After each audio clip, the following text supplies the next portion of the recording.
Shout out to Cats Pod. A big defensive play for Montana State. Touchdown, Tommy Milan is electrifying. Welcome to the Cats Pod.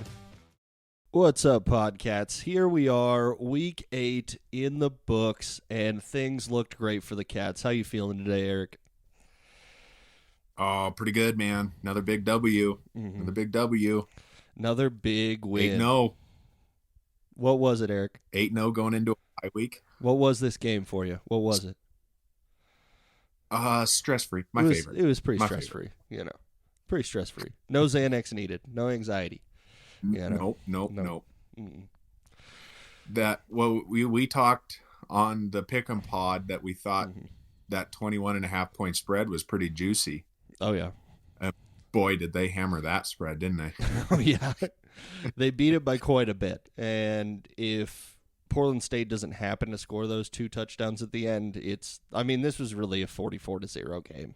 Like, if you're being real, you know. Yeah. They gave up those 2 touchdowns at the very end. I mean, but it was 38-0 when the starters went out. I mean, that's as stress-free as it gets, and they just destroyed.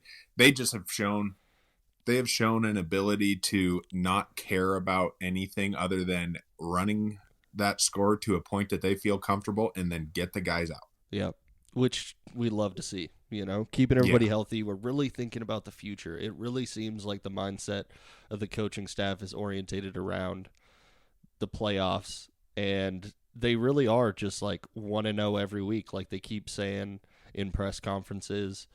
They are just looking to be 1-0 every single week. They don't care about blowing people out. They don't care about the season-long stats. They're just out there to go for it. Because they could run up some ridiculous video game numbers. If they kept like Scottrey in and he ran the entire game, he would have had 300 yards in this game easily. I mean, that guy was he was running unbelievably well. His vision was just on another level.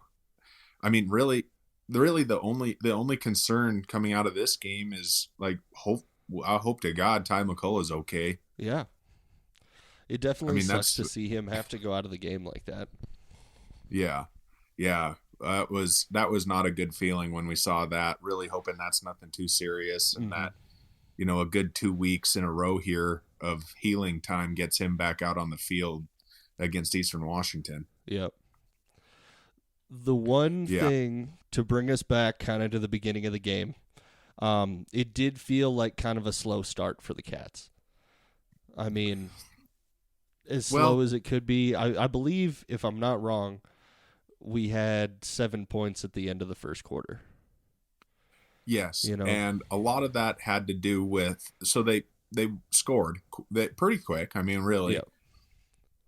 And then the defense went out, got a quick 3-and-out, what should have been a 3-and-out, but there was a roughing the passer call on I can't even remember what his name is, but young kid, just, you know, got a little excited, put a bit of a late hit, and just reset everything. And that's where most of Portland State's yards for their starters came from, was that drive, because that kept that one alive, which it didn't result in anything, no points or anything. Yep. So it was no big deal. But, you know, I think that Vegan's going to have a chat with the team, because I saw something, it was like 10 penalties for 122 yards. And there were some dumb ones, like that targeting call. I mean, we got to, I know it's bang, bang, and everybody's interpretation of targeting is different. And I hate targeting. I've said it a million times. Yeah.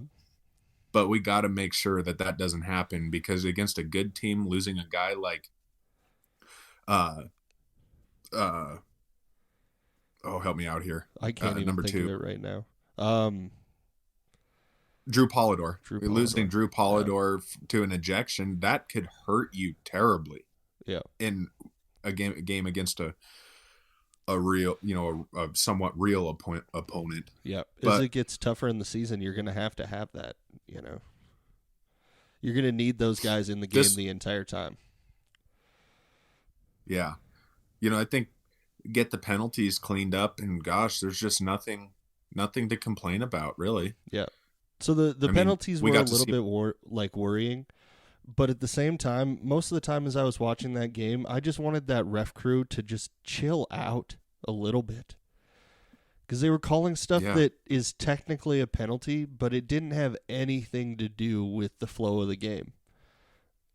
Nobody got hurt. Like it wasn't like they were dangerous plays, and it seemed silly. It seemed like they wanted to throw a flag like every other play.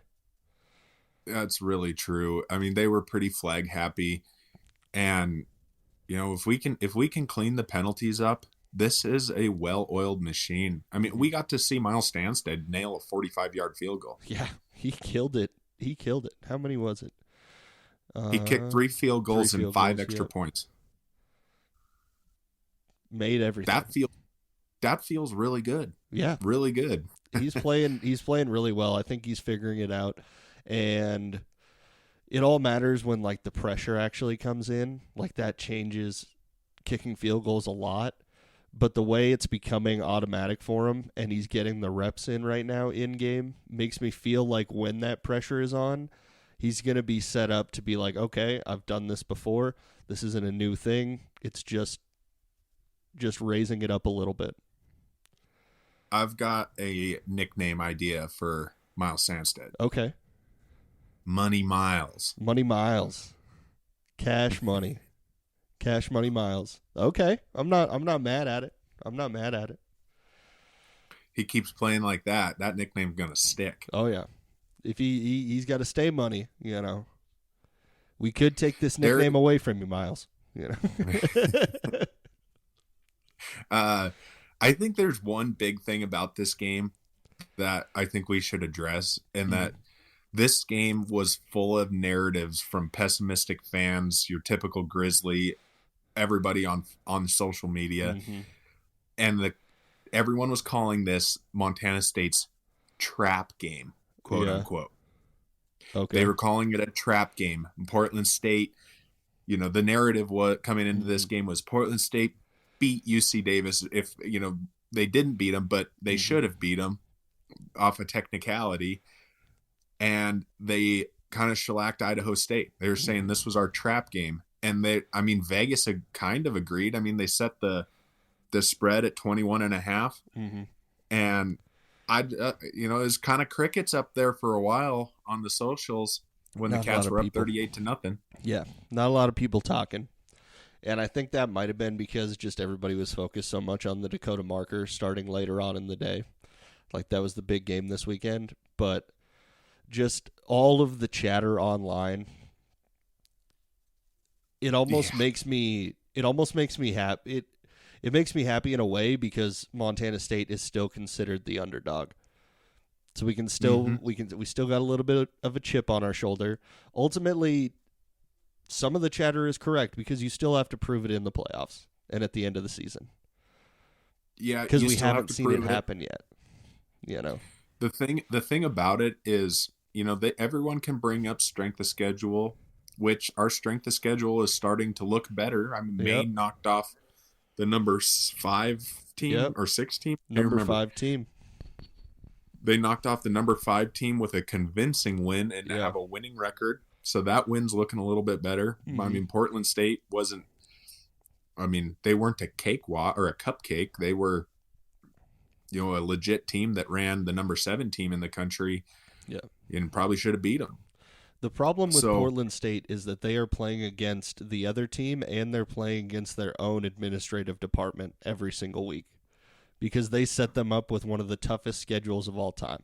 They are not a bad team. They just play really, really good teams almost every single week. Well, and I kind of thought they might change their name to the Portland State Whooping Coughs. Yeah, that could be it.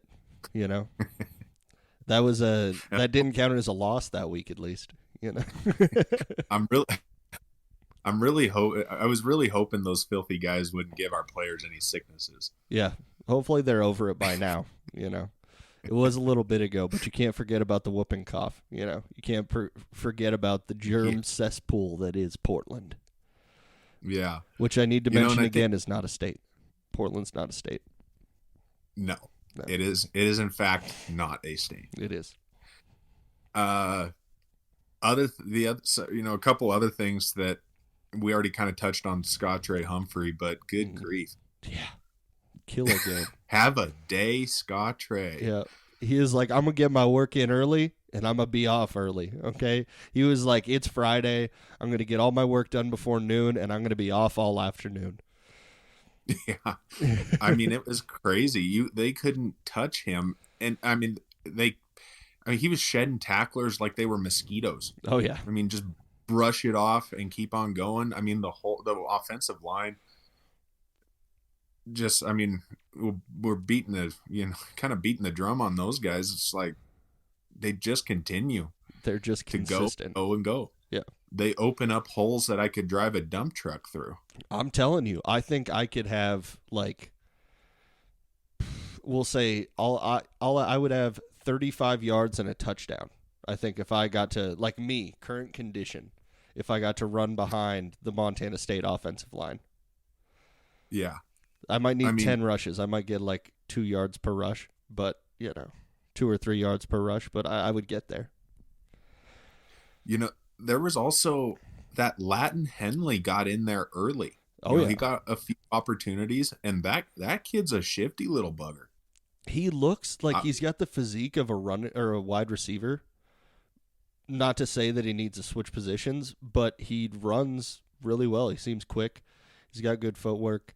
I was honestly like, who is 31 at the beginning of the game?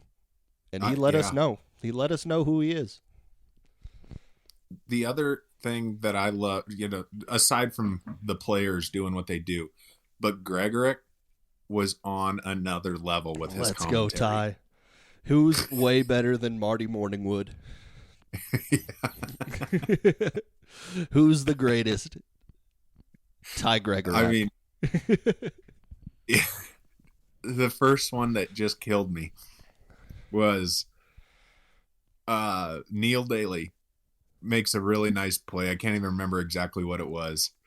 And, I was scratching my head, 19, who's 19? I look it up. Oh, it's Neil Daly. Okay. Yeah.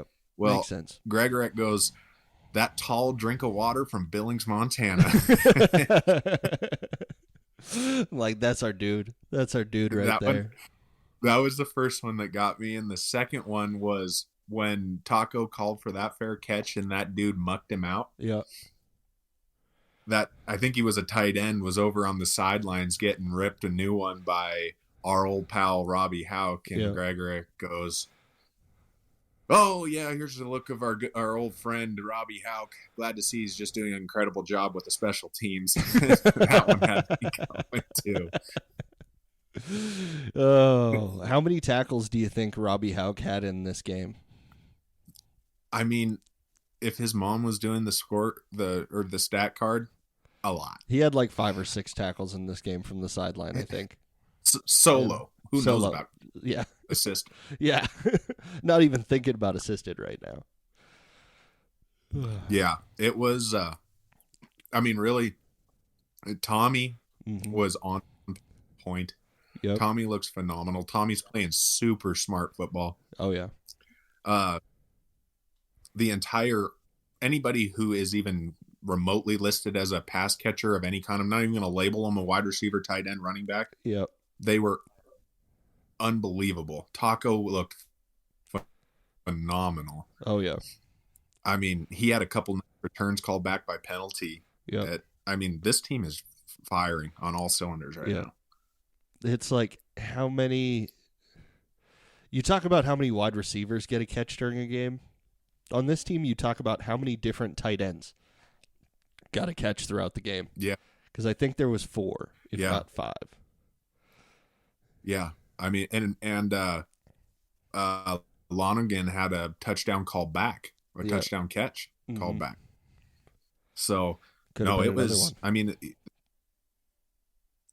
and I text, so when I sent Ben my my sports bet picks, I picked Rohan Jones prop bet, and I told him I love it. It was only 40 yards. I was like, I love this one, and he did it on one play. Dude, Rohan is a man among boys on that touchdown. He is a killer. Just dragging dudes. Yeah, He's been playing really good football. So glad to have him on the team, and it's just like a different level. You know, all these guys are on a different level right now. It's just amazing to see. Like you said, Taco was looking crazy out there. The one long touchdown that he had, him just running over dudes and breaking tackles and everything. It's like, I don't know if that says more about Portland State or more about Taco, but Taco was killing it. Yeah. Well, and the way Tyler Walker and Vegan are using Rohan Jones, you know, it's almost like they want him to be the dark horse in every game. You know,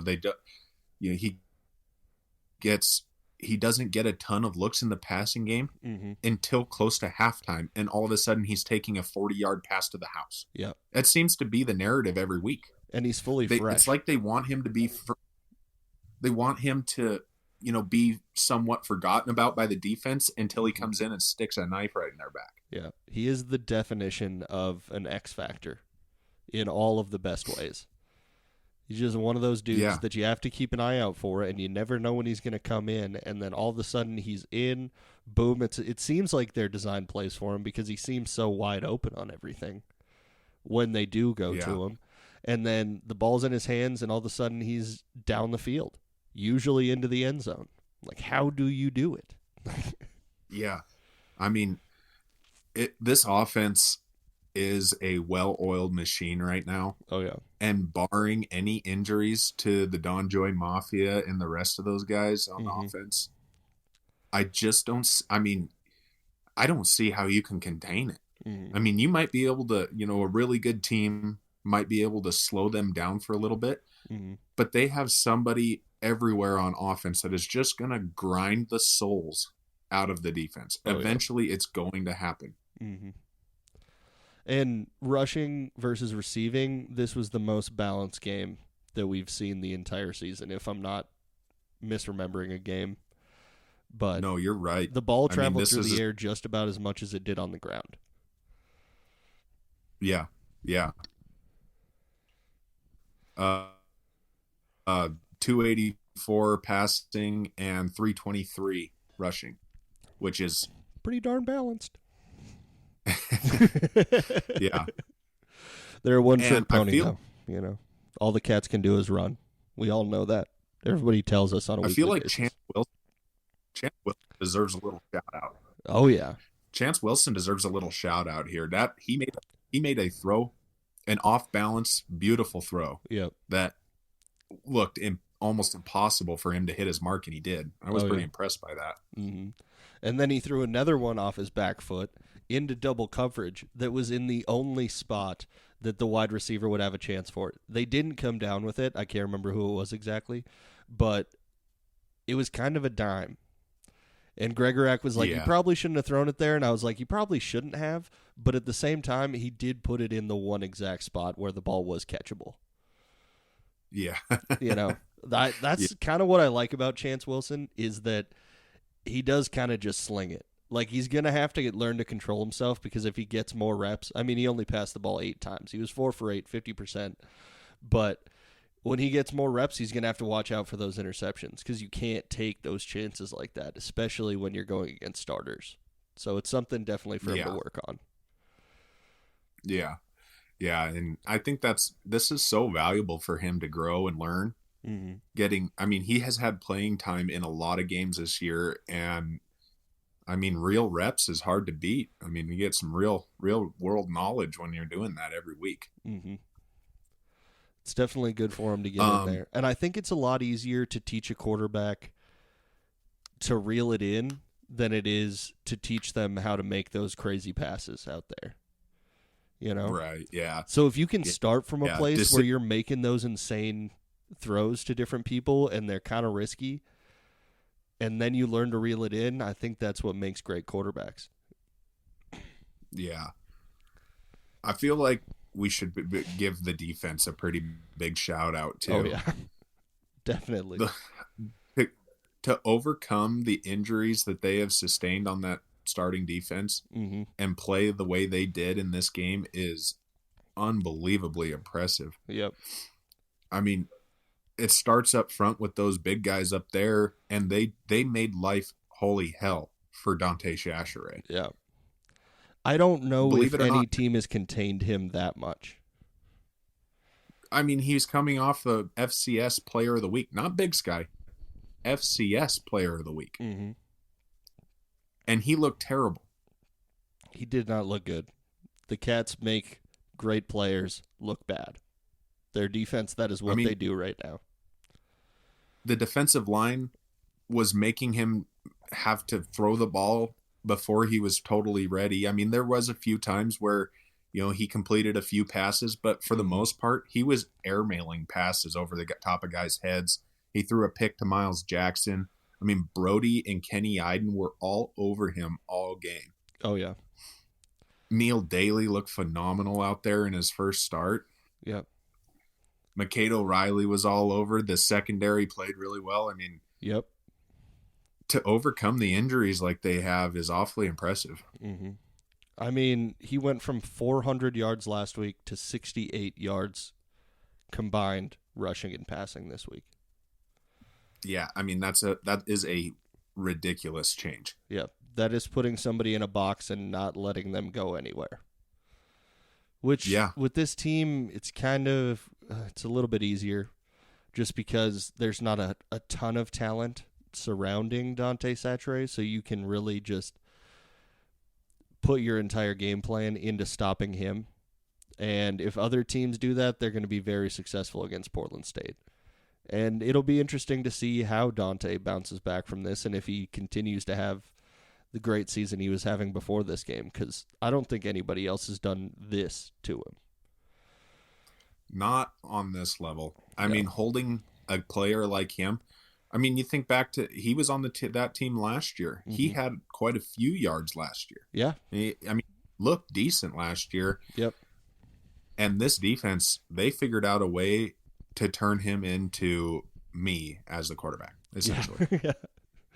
Are you saying that you could come up with 64 passing yards in this game? Probably not, but I would say he was closer to me than he was to Tommy. How about that? That's true. That's true. Yeah. I would say that is very factual. Great to see Tommy slinging it around, too. This guy, he doesn't get enough credit. Mm-hmm. He deserves to be in the Player of the Year conversation. Oh, definitely. He has for a couple weeks, but haven't you seen the growth out of Tommy this year? It's the way insane. he plays it safe with his body.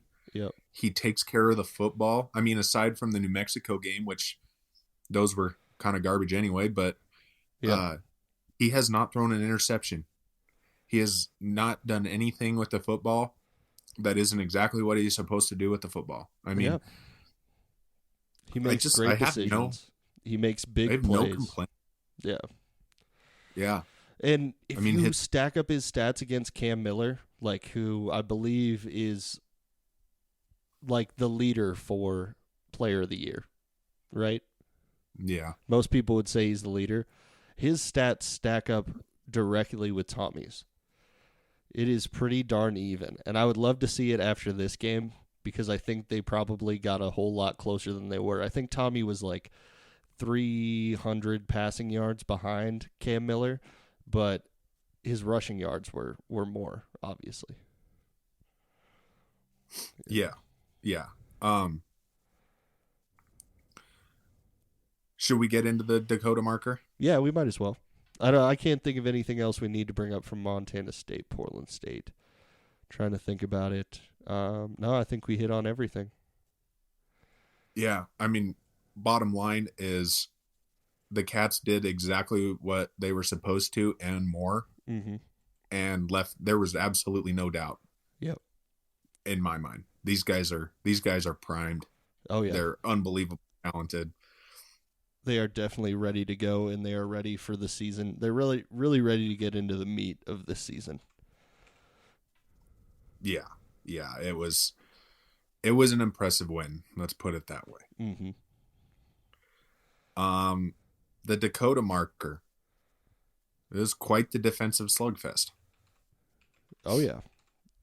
This was a kind of a tough game to watch for like the first. Honestly, the first quarter and the third quarter were almost unbearable for me because I have a hard time getting into the defensive side of everything, you know? Yeah. So the second quarter was a little bit of fun, and then the fourth quarter when the tension started to ratchet up, that was really fun to watch. Yeah. If you like watching a lot of football with not a lot of scoring and just essentially a defensive slugfest, that's what you got to watch. Yep. If you're a big fan of these defensive grinded out games, then you probably loved this game. Yeah. I will say North Dakota State does look like the better team. Oh yeah. Yeah, they did. Cam Miller definitely, that last drive that they had, that was one of those situations where you're just putting the team on your back, being the senior leader, and leading yourself down the field to get what was eventually a game-winning touchdown drive. So it's like you got to be big in those big moments, and Cam Miller did do that. But overall, throughout the game, their offense did not look impressive, especially rushing-wise. No, I mean, and maybe that is just really good defenses just really holding, but I don't think NDSU and SDSU offenses have quite got it figured out yet. No. I still think that they're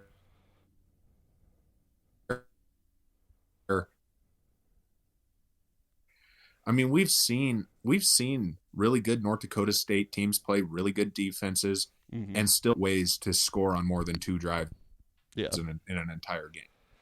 I think this was a huge game for NDSU just to get the Dakota Cam Marker Miller's back. legit. Yeah.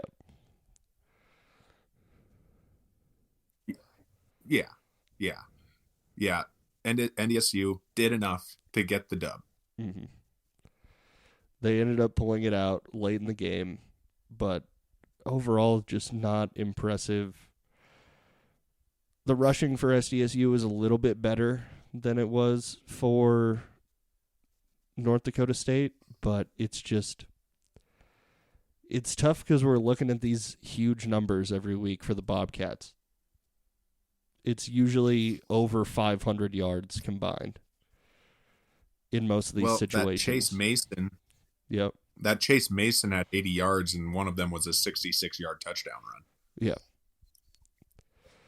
So that's it's also tough because he just kind of broke out for one, and that accounts for like a lot of the rushing yards, you know.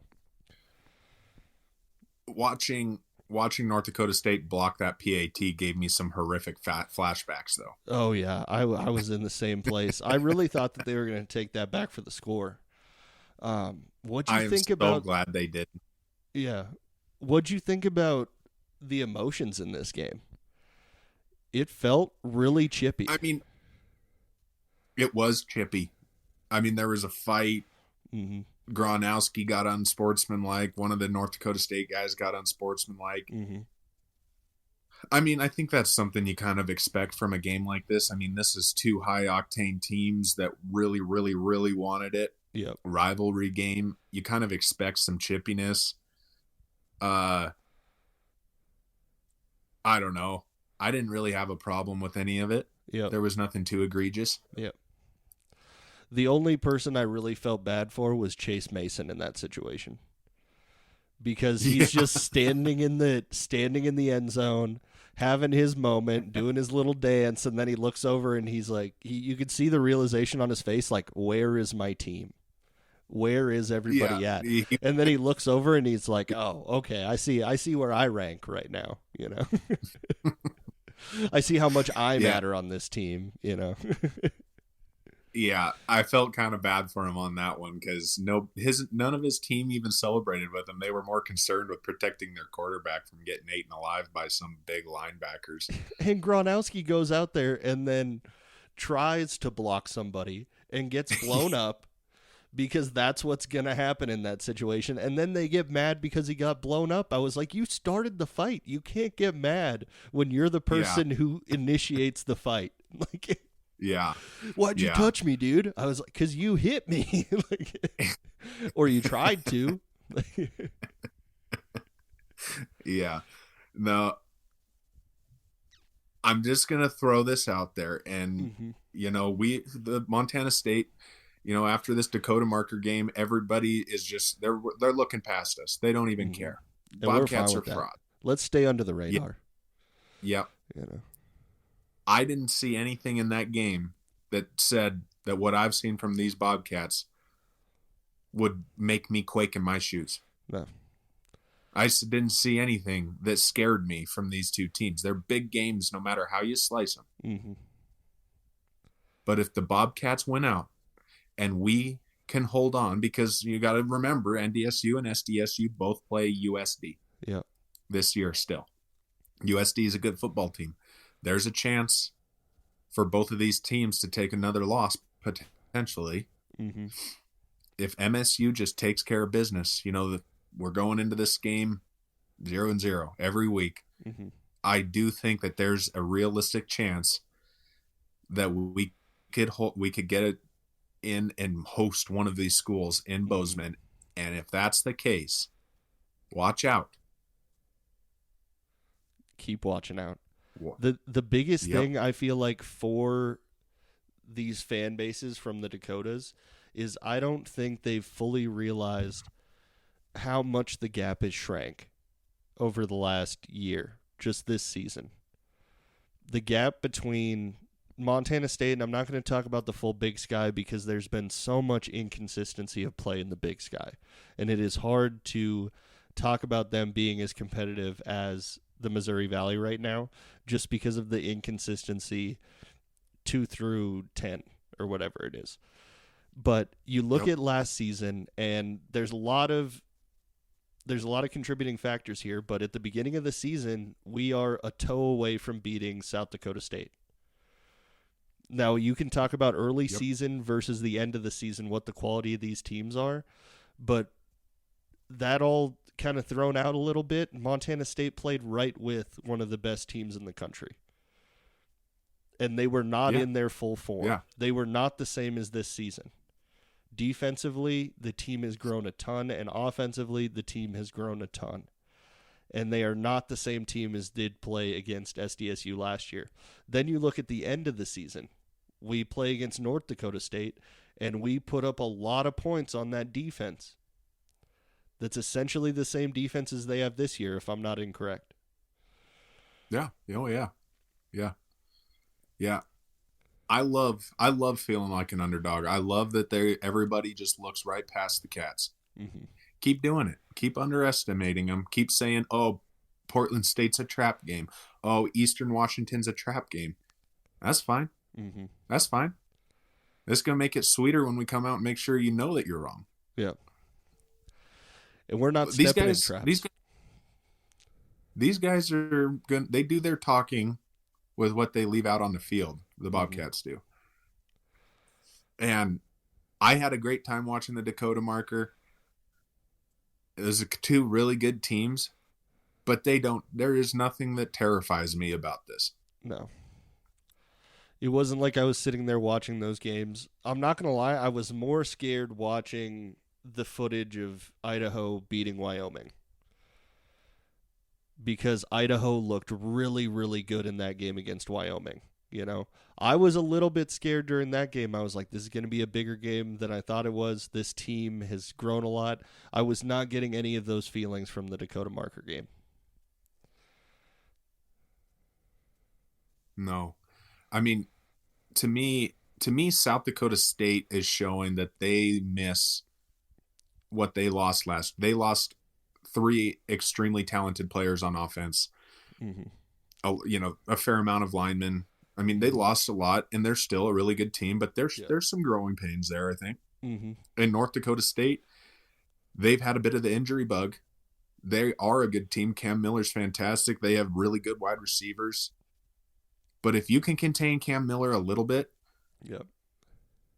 their rushing game hasn't shown, or at least they didn't last night, show the ability to take over a game. Mm-hmm. And that's the Bobcats' forte, is being a balanced offense at this point.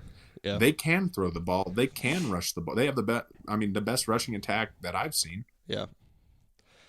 I don't think it really compares rushing wise. I think the Cats have been ahead of these other teams for the last few years in that. But the balance we're seeing offensively, defensively, rushing and passing, that's what I feel makes this Montana State team different than the ones we talked about in the past. And it all starts with the Don Joy Mafia up front. Mm. Those guys can keep Tommy upright. They're opening up holes. And I haven't seen any reason to think that they can't do that against the big dogs either. Mm-hmm. I don't see it either. I feel like SDSU might start to be overlooked a little bit after this loss to North Dakota State, which is crazy to say when it's a back-to-back championship team. Yeah.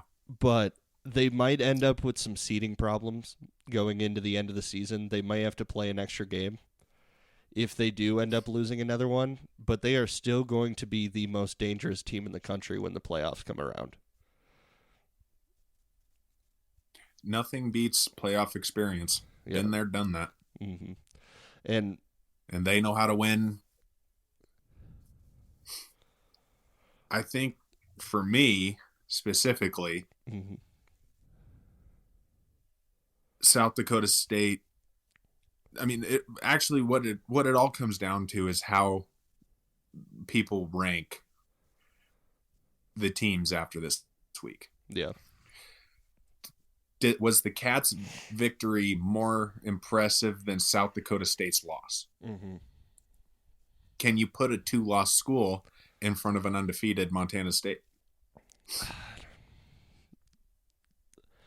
I am really, really curious to see what's going to come out on Monday. And we'll have a chance to talk about it on Wednesday, but I have a feeling that Montana State might still be in that third spot. And I don't believe it's correct, but I think it's what's going to happen. I would tend to agree with you. I think that people watch the Dakota Marker and they say these are the two best teams, and then a gap, then Montana State, then a gap. I think that is the general consensus right now. Then USD, UC Davis. Mm-hmm. But if I had to guess, I would say come Monday, it's number 1 North Dakota State, which we knew the winner of the Dakota Marker would go to number 1, but we figured the loser would go to number 3. And I still think I want that to happen. Mm-hmm. Montana State moves up to 2, but I feel like, and I mean, we're beat down Cats fans. We've been beat down by the ranking committee for years and years and years. Yep. So we're used to getting snubbed. Yep. So if they stay at number 3, I hope the Cats put a little chip on their shoulder from that. Just stack it on top of the chip that's already growing, and just keep doing what you're doing with like the entirety of the mentality of this team. I don't think anybody on the team is going to really care if they don't get ranked higher. The only place it's going to make a difference is when we get to that playoff ranking. Do we get one of those top 2 seeds? Because we are going to deserve one of the top 2 seeds if this team continues playing the way they are. But whether or not they actually get that, that's going to be up for debate because of the way this committee is set up. Yeah, what would be ideal is now South Dakota goes and beats SDSU, moves SDSU down to number 4, and then we just keep that all season long, and we get another Dakota Marker to get to Frisco in the playoffs. How about that? We get them playing against each other. That would be kind of nice, That would be kind of nice. It won't. It'd be too beautiful for us. We would be more likely to see a Cat Grizz matchup in the playoffs, like the Grizz somehow still get into the playoffs, and we would end up having to play them in the playoffs. That would more likely happen than a second Dakota Marker this year. Yeah.